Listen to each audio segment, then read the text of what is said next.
What's going on, you guys? Welcome back to the SFS channel. My name is Gavin, and today I've got my rest of season wide receiver rankings for you guys and my top 24 players at the position here for week 16 and 17. The guys I think are the most critical and most important lineup contributors here at the wide receiver position and can help push your teams over the top down the stretch. As always, if you guys haven't already, make sure to go down, subscribe to the channel, and turn that bell on so you guys are notified whenever I come out with a new video or go live for a fancy Q&A. I want to make sure I'm as accessible as possible to you guys, and I'm available to have the best content for you guys here down the stretch of this season. And I've got some really great stuff planned for this week, including a Christmas special live stream on Wednesday the 23rd with a potential guest here on the show. So I think that'll be really cool, something you guys will enjoy, and something that I'll have fun doing here on the channel. So without further ado, though, let's not waste any more time. Let's hit the intro. Let's get into my top 24 wide receivers for the rest of this fantasy season.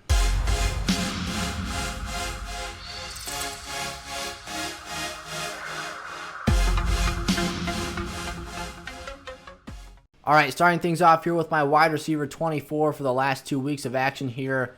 We've got a new face on the top 24 and a guy that hasn't made the list yet this season. Corey Davis, the number 2 wide receiver for the Tennessee Titans, is my first player on the list. And hear me out, you guys. I think the schedule here with Green Bay and Houston is very advantageous for Davis this year.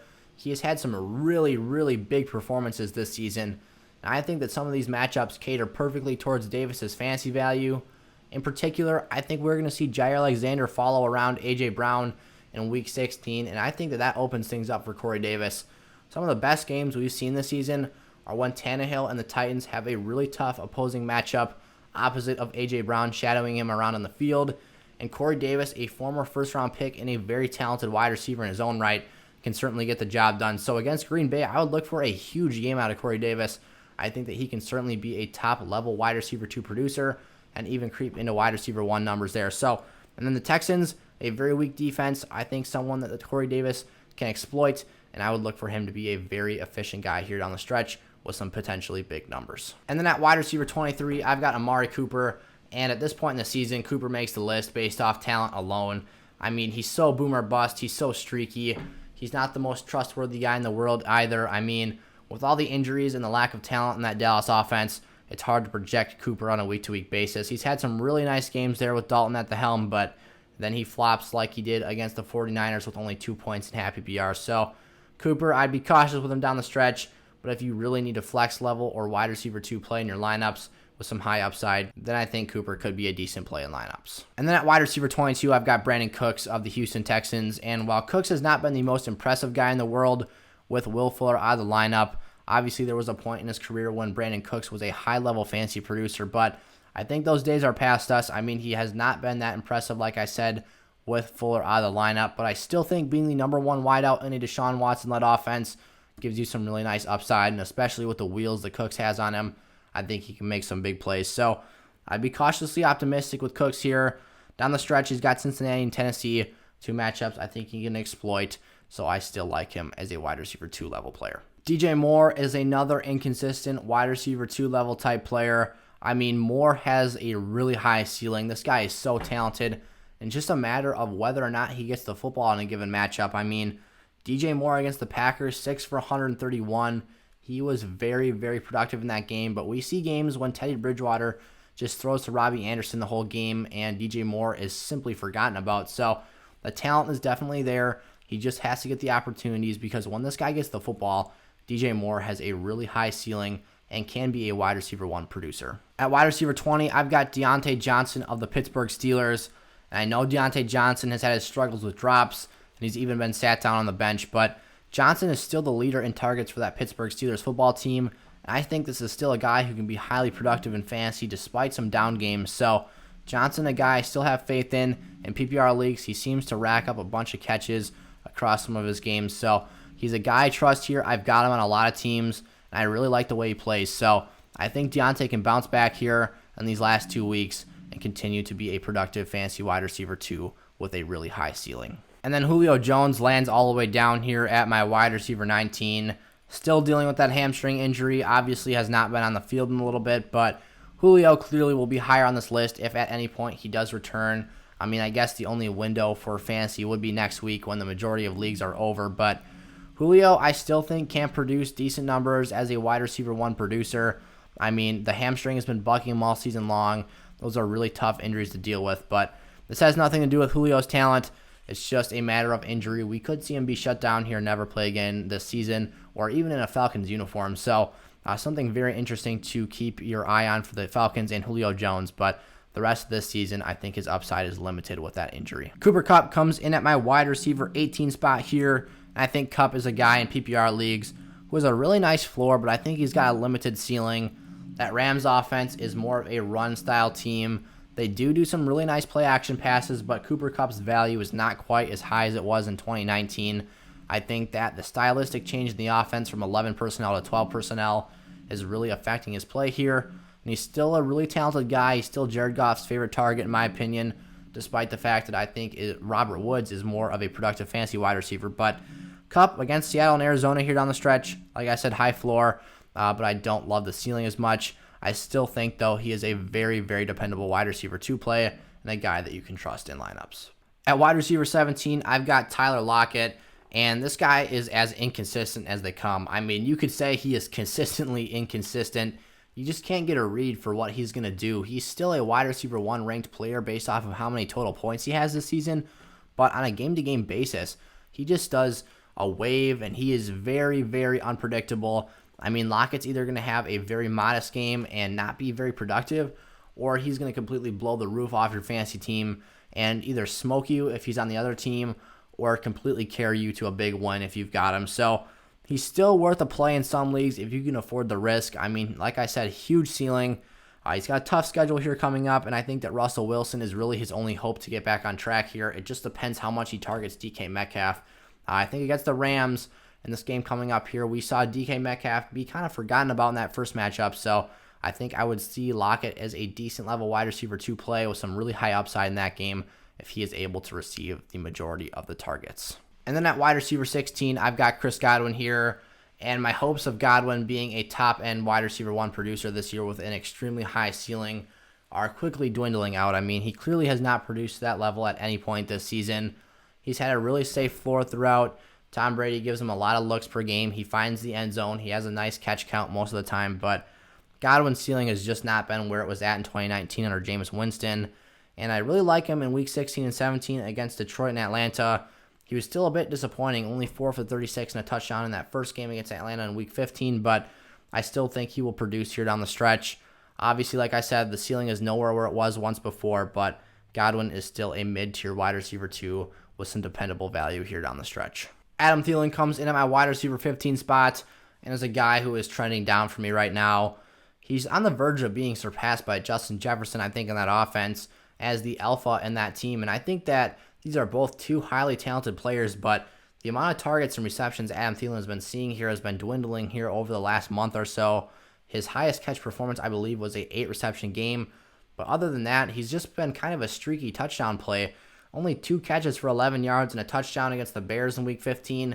And in the previous matchup, he only had 4 for 43 and 2 touchdowns. So really what makes or breaks Adam Thielen here down the stretch is that touchdown count. And that's not something you want to bet on here. So a very high risk, high reward play for me down the stretch. I think he's still a guy you can start for sure, but a guy that you have to be aware of the risk before you go out and start him. Robert Woods has been a guy that I have heaped praise on all season long this year. And he comes in at my wide receiver 14 spot here as we start to pick up some production and name value here on the list. I definitely think that my favorite thing about Robert Woods this year is his safe floor that he provides week in and week out. In a very ugly performance against the Jets in Week 15, he still had 18 points, and that included a touchdown reception against the Jets. But going down the stretch here, just like Cooper Kupp, obviously both play for the Rams at Seattle and against Arizona. 2 matchups I think Woods can be very productive in. I really like him against the Hawks this week, and I think that Rams team as a whole will be very, very productive offensively and have a really nice day. So Robert Woods, again, I really trust him. I love his floor here week in and week out, even in tougher matchups. His worst game of the year came against Stefon Gilmore on the Pats, so that's some pretty good company and a very respectable opponent. So I really like Woods down the stretch here. Definitely go out and give him the start. He's a guy in all formats that can be trusted here in these big, big games. I never thought the day would come when I would rank Mike Evans above Chris Godwin in my rankings videos, but Mike Evans has done it here finally in Week 16. He is 3 spots ahead of Godwin here, and for the guy that I expected to be kind of a forgotten part of that offense, has had enough touchdowns to maintain production all season long, and he's stringing together some nice yardage games here down the stretch, including a 6 for 110-yard performance against the Falcons this week. So Evans, I think, is probably Brady's favorite target at this point. Obviously, down in the red zone, him and Gronk are monsters down there. So I think these guys can do a lot of things down the stretch. He's got Detroit and the Falcons once more this season. So Evans, a guy I think has a bit of a shaky floor because you never know who Brady's going to lock on to for a given game. But I think if he gets those looks and those touchdowns, will be a very productive play. And then I believe for the first time this season as well, I've got a second rookie in my top 12 here. Brandin Aiyuk cracks the wide receiver 1 territory for the rest of this season, and Aiyuk has been nothing but all-out impressive and phenomenal over this last 6-game stretch. He's got 6 games in a row with 14 or more points in half PPR scoring. Arizona and Seattle left on the schedule. This guy is going to tear it up. I mean, he has been, aside from Justin Jefferson, the most impressive rookie here in fantasy down the stretch. I think is not being talked about enough at all.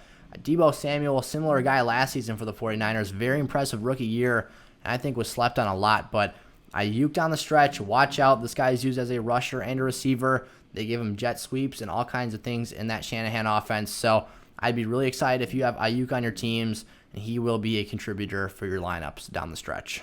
Scary Terry McLaurin comes in at my wide receiver 11 spot, and he had somewhat of a bounce-back performance against the Seahawks in Week 15. 7 grabs for 77 yards, no touchdowns, but I am still feeling very good about that performance, seeing that Terry got the volume back finally and was able to haul in some catches here. He's got Carolina and Philadelphia to finish the year off. I think those are matchups that he can exploit. I think Carolina's a bit more stingy back there, but he is going to be force-fed the ball, so I still have some high expectations for him here down the stretch. And I think against Philadelphia, he can really finish the year off strong. So if you're a Terry owner, feel comfortable. I think he's going to get back on track to those numbers we saw earlier on this year. At wide receiver 10, I've got Justin Jefferson, the other standout rookie for the Minnesota Vikings, and this guy has been exceptional all year long. 8 grabs, 140 yards against the Bears. His second time going for over 100 against that football team this season. And he closes things off against the Saints and the Lions. So I think Jefferson, he's got a really great ceiling, as always, week in and week out. I think that as he gets more targets in that offense, and I think grasps a hold of that wide receiver 1 spot, his floor increases as well. So I really trust this guy down the stretch. I think he is going to be a guy who you can depend on here in these championship games. And then Keenan Allen comes in at my wide receiver 9 here, and he has plummeted down my list this week to no fault of his own. His hamstring is really bugging him right now. He had 1 catch against the Raiders last week, and he could just not cut. He was not crisp, and clearly that was affecting his play. I mean, there's a potential that we could not even see him on the field this week against Denver, which I think is a really good matchup for him. Allen is one of the better route runners in the league, one of the better talents, and he's the most targeted player in the NFL this year. So obviously when he's out there, he's going to be highly productive. He's got Kansas City in Week 17 if he's able to play those 2 games. But I think that Allen right now, we have to manage our expectations and hope that he gets healthy fast, because without that hamstring injury, this guy is a top 3 wide receiver producer, but with it, his value is hindered significantly.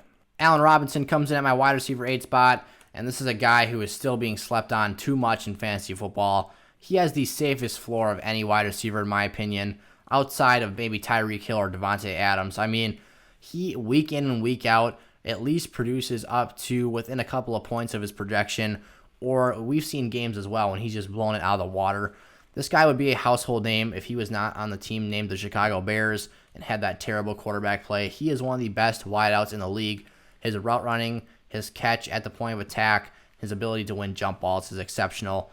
His finishing games here, he's got Jacksonville and Green Bay. He performed great against Green Bay earlier on this season, and Jacksonville has a young secondary that can be exploited. So Robinson, a mid-level wide receiver 1 the rest of this season. He is absolutely a guy that you can depend on and count on to win leagues here down the stretch. At my number 7 wide receiver spot, I've got DK Metcalf, and DK has been falling fast in my rankings here the last couple of weeks. I mean, this guy is an elite talent, but the matchups are tough. Russell Wilson has not been performing up to standard, and there's just some things that are really out of his control. I mean, Washington was a really tough game this week, and then when DK has to travel to play the Rams and on the road at San Fran in Week 17. Even though he produced very well against that unit earlier on this season, I still think he's going to struggle a bit, especially in that Week 16 game against Jalen Ramsey and the Rams. So I think you have to manage your expectations a bit. He's going to be a little boom bust here down the stretch.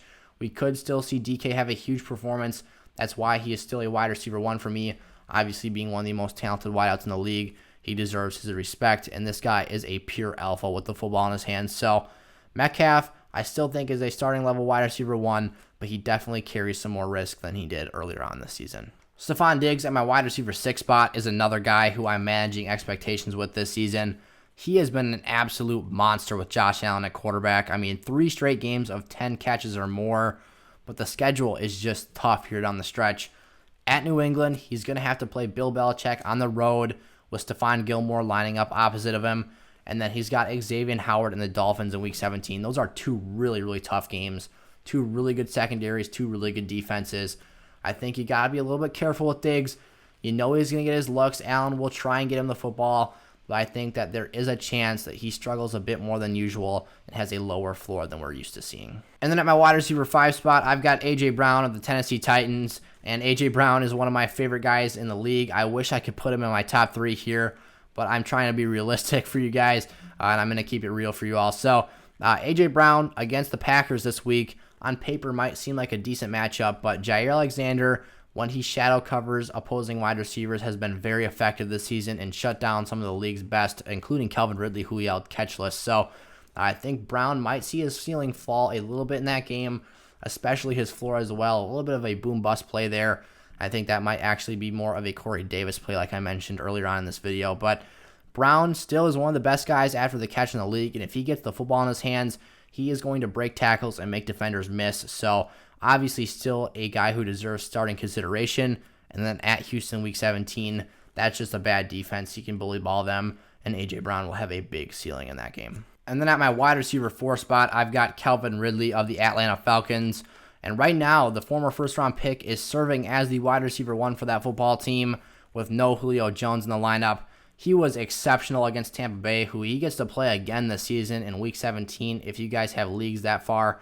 He had 10 catches, 163 yards, and then he's got the Chiefs as well. So these are games that Matt Ryan and that offense are going to have to throw the football. Even if Julio comes back, Ridley is still an elite option. We saw him be the wide receiver 1 for the first month of the fantasy season, so we know this guy can get it done. He is an alpha wide receiver 1, great route runner, very shifty guy. So I trust Calvin Ridley. I love his ceiling here down the stretch. This guy's going to put up big numbers. And then D-Hop, DeAndre Hopkins, another one of my favorite players in the game at the wide receiver position, comes in at my number 3 spot here. And from top to bottom, in terms of skill set, hands, route running, everything that this guy does comes together perfectly. And he is one of the best wideouts in the league.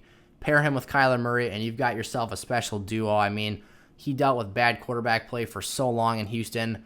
Finally got Deshaun Watson, then moved over to Kyler Murray. So obviously Hopkins is sitting well, but back-to-back games with 130 or more yards.